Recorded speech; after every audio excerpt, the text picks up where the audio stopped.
لله الحمد لله الذي أبدع الأخلاق والأخلاق والصلاة والسلام على من كان نبيا وآدم بين الماء والطين وعلى آله وأصحابه أجمعين أما بعد فأعوذ بالله من الشيطان الرجيم بسم الله الرحمن الرحيم ورفعنا لك ذكرك صدق الله العظيم وبلغنا رسوله النبي الكريم ونحن على ذلك لمن الشاهدين والشاكرين والحمد لله رب العالمين.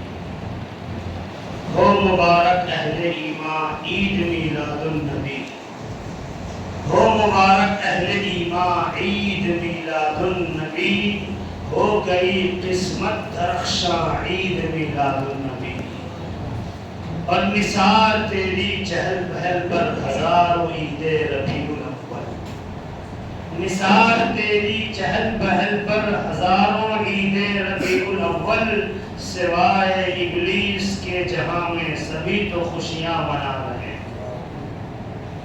اور عید میلاد النبی ہے دل بڑا مسرور ہے، عید میلاد النبی ہے دل بڑا مسرور ہے، عید دیوانوں کی تو بارہ ربیع النور ہے، عید دیوانوں کی تو بارہ ربیع النور ہے. اور اس طرف جو نور ہے تو اس طرف بھی نور ہے، اس طرف جو نور ہے تو اس طرف بھی نور ہے.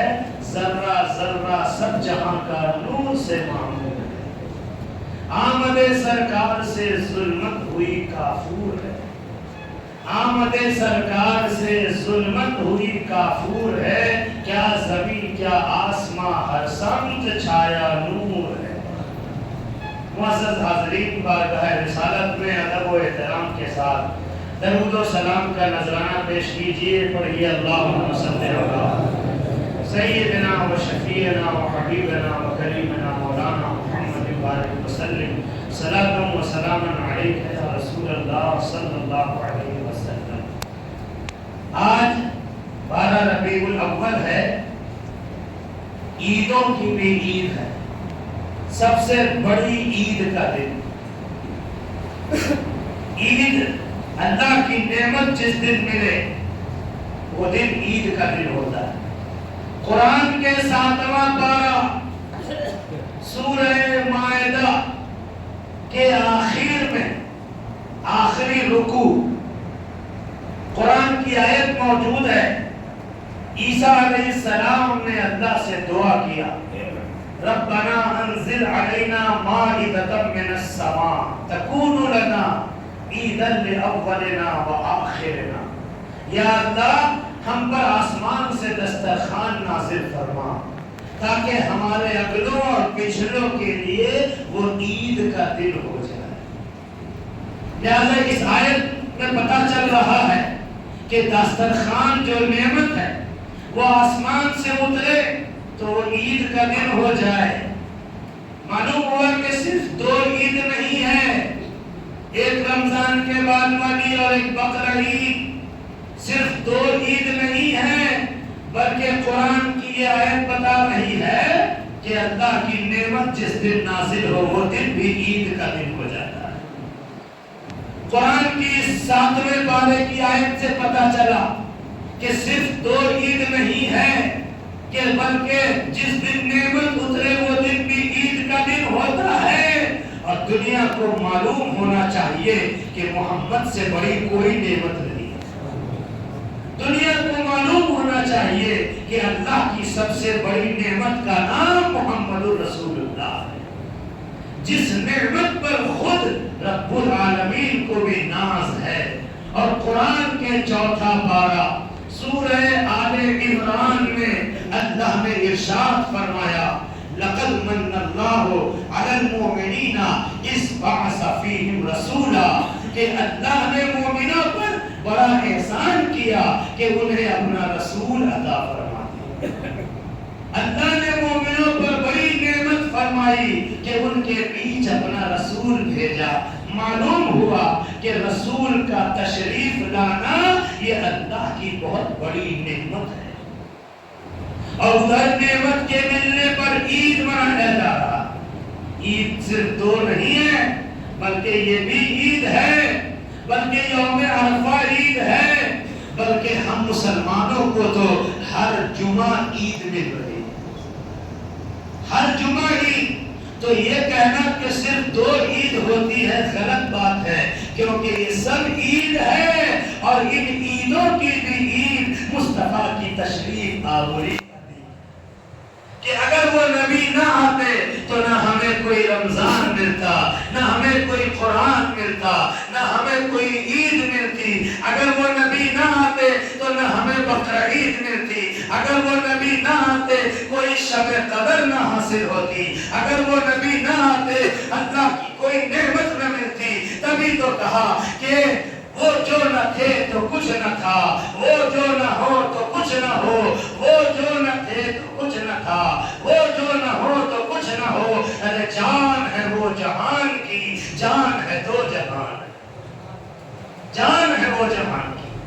تو ہمارے نبی کی تشریف آوری کا دن دنیا کے لیے نجات کا دن ہے, دنیا کے لیے نعمت کا دن ہے, دنیا کے لیے برکت کا دن ہے, دنیا کے لیے رحمت کا دن ہے. اس دن میں خوشیاں مناؤ, جھنڈے لگاؤ, مبارکباد پیش کرو اور اس کی دلیل اور ثبوت تلاش نہ کرو.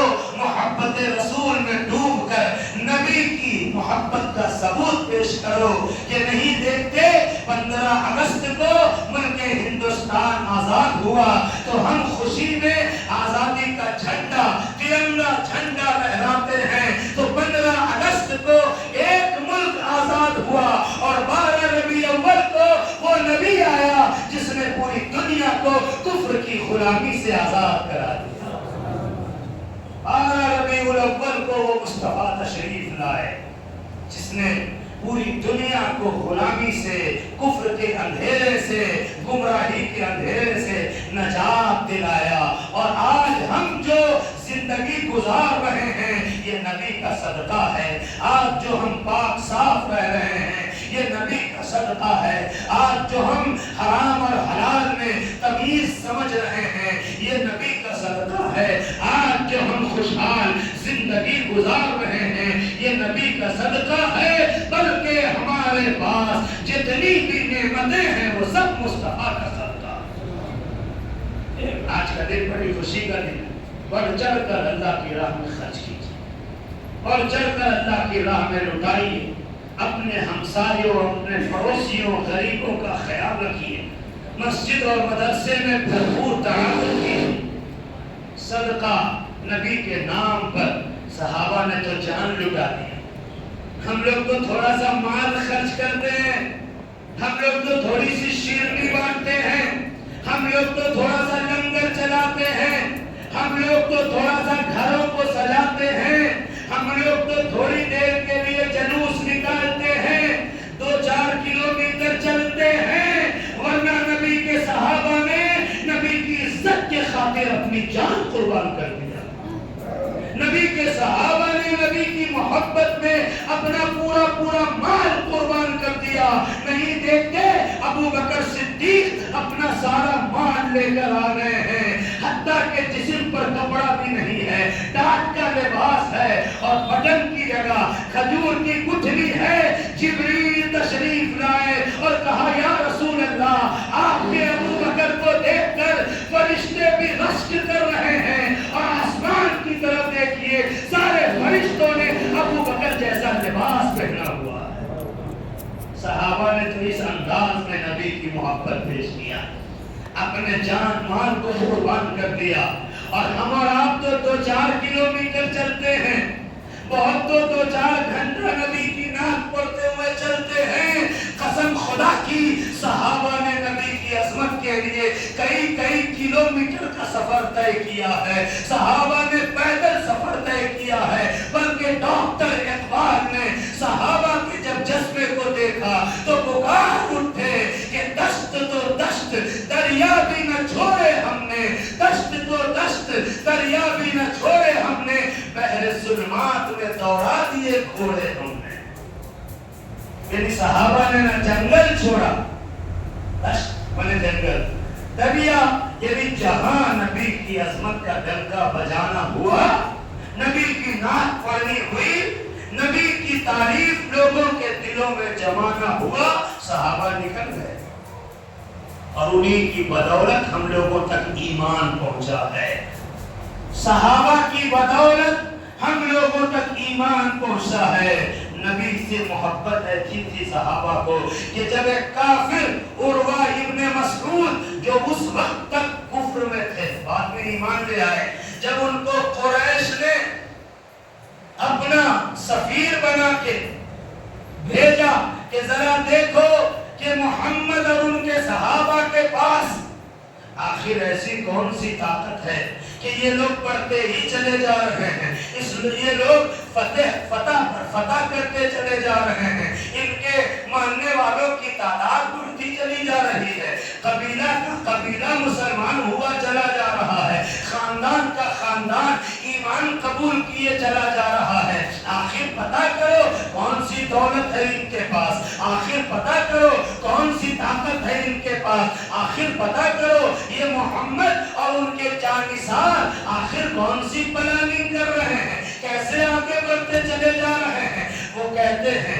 کہ انہوں نے جاسوسی کیا، انہوں نے پتہ لگایا، اور جب لوٹ کر مکے گئے تو وہاں کے سرداروں کو کہا، اے قریش مکہ، ہم نے بڑے بڑے بادشاہوں کے دربار کو دیکھا، ہم نے ایران کے بادشاہ کسریٰ کے دربار کو دیکھا، ہم نے روم کے بادشاہ قیصر کے دربار کو دیکھا، ہم نے حبشہ کے بادشاہ نجاشی کے دربار کو دیکھا، لیکن کسی دربار میں وہ بات نہیں دیکھی جو دربار محمد میں دیکھ کر آیا ہوں۔ کہا کیا دیکھا؟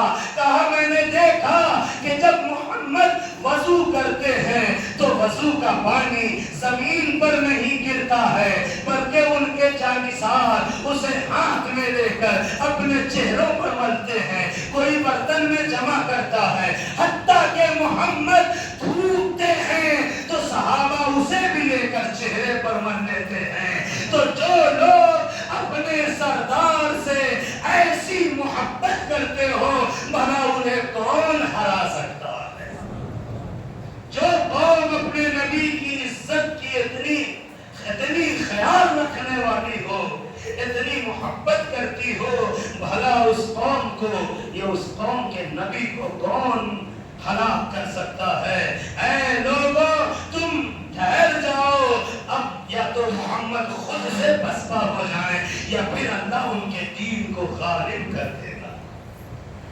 یعنی معلوم ہوا کہ ہم اور آپ تو کیا محبت کریں، ہم تو بہت محبت کرتے ہیں تو نام محمد سنتے ہی درود پڑھ دیتے ہیں، ہم بہت محبت کرتے ہیں تو نام محمد کو سنتے ہی انگوٹھے کو چوم کر آنکھوں سے لگا لیتے ہیں، ہم بہت محبت کرتے ہیں تو کھڑے ہو کر یا نبی سلام علیکہ کی صدا بلند کر دیتے ہیں۔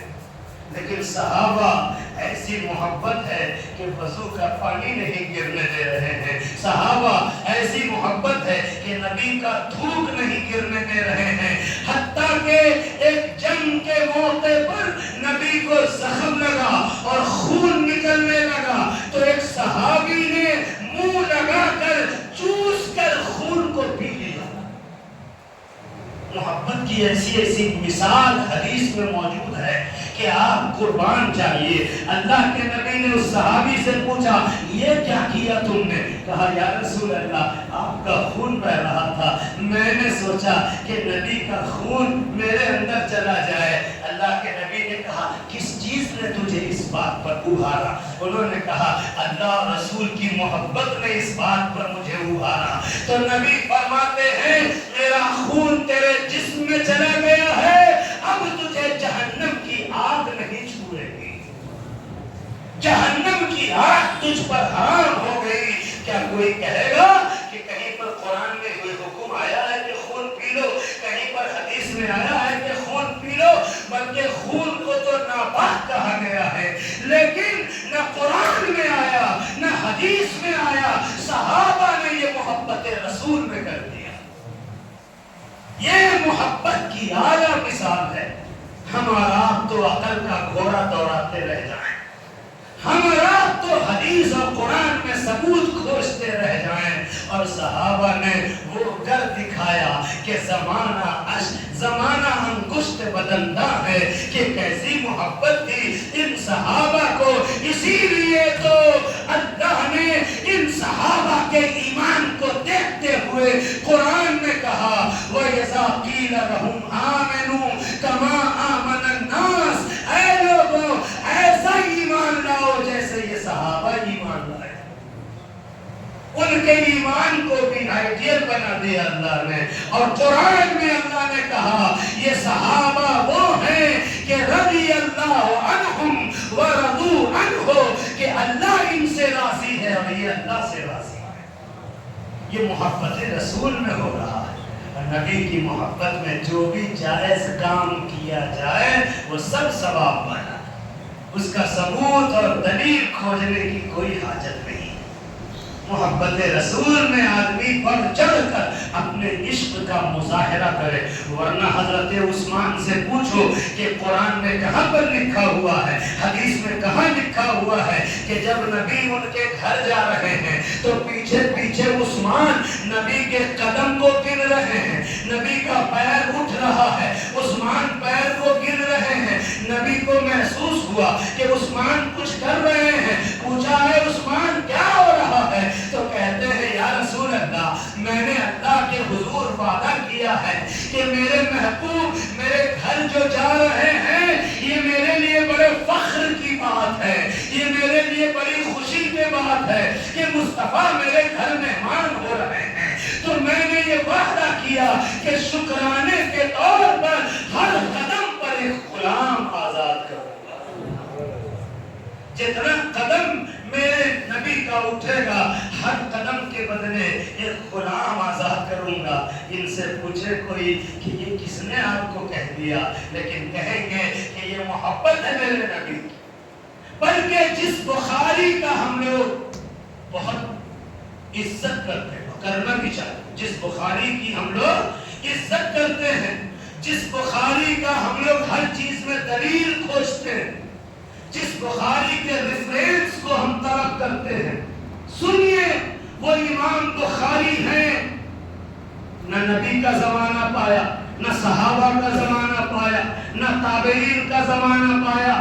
200 ہجری کا دور ہے اور حضرت امام بخاری ہیں, چلے ہیں حدیث کی کتاب لکھنے.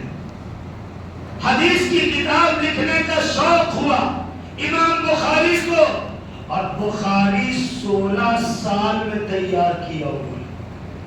بخاری لکھتے لکھتے ان کو 16 سال لگے. 16 سال, 1 2 دن 4 دن 5 دن سال بھر مہینہ بھر نہیں, 16 سال لگ گئے. کیسے لگے؟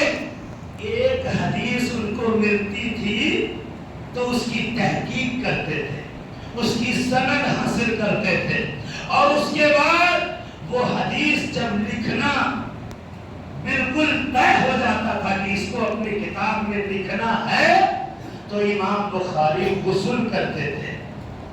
غسل کر کے 2 رکعت نماز ادا کرتے تھے, استخارہ کرتے تھے, خوشبو لگاتے تھے, تب جا کے ایک حدیث لکھتے تھے. ایک حدیث لکھنے کے لیے یہ اہتمام, اور تقریباً 8000 حدیث ہے.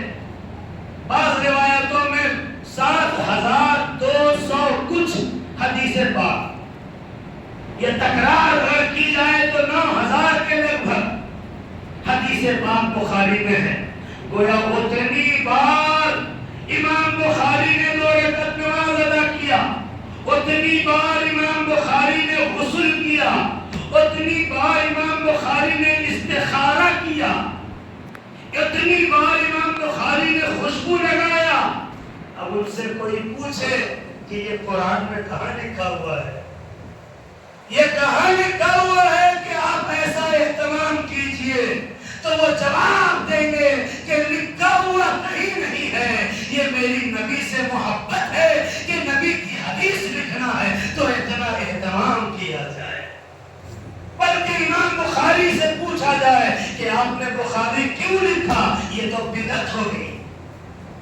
سمجھتا ہے نا بدعت، تو یہ بخاری بھی تو بدعت ہو گئی، کیونکہ یہ نہیں ہے، کیونکہ نہ صحابہ نے لکھا نہ اللہ نے نازل کیا۔ تو امام بخاری نے جو لکھا، ہر بدعت برائی نہیں ہوتی ہے، جس بدعت سے کسی کا فائدہ ہو جائے، اسلام کو ترقیوں میں عشق رسول پر ہے، وہ بدعت حسنہ ہوتی ہے، وہ اچھی بدعت ہوتی ہے۔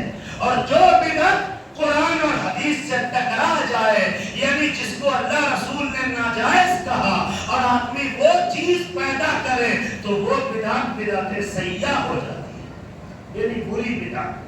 ہر بدعت بری نہیں ہے کہ یہ چیز وہاں صحابہ کے زمانے میں نہیں ہوتا تھا، یہ رسول کے زمانے میں نہیں ہوتا تھا، بعد میں کیوں ہو رہا ہے، یہ بدعت ہے۔ بہت ساری چیز ہے جو بعد میں ہو رہی ہے۔ یہ جو جمعہ کے دن 2 اذان ہوتی ہے، یہ بھی رسول اللہ کے زمانے میں نہیں ہوتی تھی۔ رسول اللہ کے زمانے میں 1 اذان ہوتی تھی جمعہ کے دن، حتیٰ کہ ابو بکر صدیق کا زمانہ آ گیا، ان کے زمانے میں بھی 1 ہی اذان ہوتی رہی۔ حضرت عمر فاروق کا زمانہ آیا، اس وقت بھی 1 ہی اذان ہوتی رہی۔ بدعت ہو دیکھ لو۔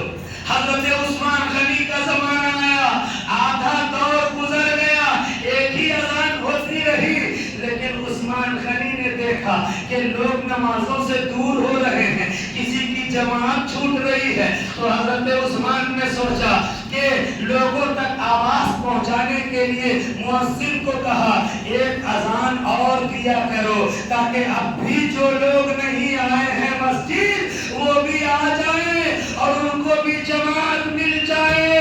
کتاب پڑھو جا کر کہ یہ اذان جمعہ 2 جو ہو رہی ہے، یہ عثمان غنی کے زمانے سے شروع ہوئی ہے۔ بدعت ہوئی کہ نہیں؟ کیونکہ رسول اللہ نے نہیں کیا، ابو بکر نے نہیں کیا، عمر نے نہیں کیا، اور عثمان نے شروع کیا۔ بدعت ہوئی کہ نہیں؟ حتیٰ کہ یہ قرآن میں جو زبر زیر نظر آ رہا ہے، جسے تم ملا ملا کے پڑھتے ہو، اگر زبر زیر نہ ہوتا تو پڑھنا مشکل ہو جاتا۔ یہ نہ رسول اللہ کے زمانے میں ہوا، یہ نہ ابو بکر کے زمانے میں ہوا، یہ نہ عمر کے زمانے میں ہوا، یہ نہ عثمان کے زمانے میں ہوا۔ کتاب پڑھو جا کر، یہ کتاب میں اعراب یعنی قرآن میں اعراب حجاج ابن یوسف نے لگوایا۔ ایک بادشاہ گزرا، اس نے علماء کو بٹھا کر قرآن میں زبر زیر پیش لگوایا، کیونکہ عجم کے لوگ، عرب کے لوگ تو پڑھ لے رہے ہیں بغیر زبر زیر کے، عجم کے لوگوں کے لیے اب دین عرب سے نکل کر عجم میں پھیل رہا ہے، یعنی عرب کے باہر نکل رہا ہے اور لوگوں کو دقت ہوتی ہے، اسی لیے قرآن میں زبر زیر لگوا دیا۔ کوئی کہے گا کہ ناجائز ہے یہ، آج اسی سے ہم فائدہ اٹھا رہے ہیں، اور ایسی اور بھی سینکڑوں بات ہے جو دین میں نئی پیدا کی گئی، لیکن نئی ہونے کے بعد بھی ثواب ہے۔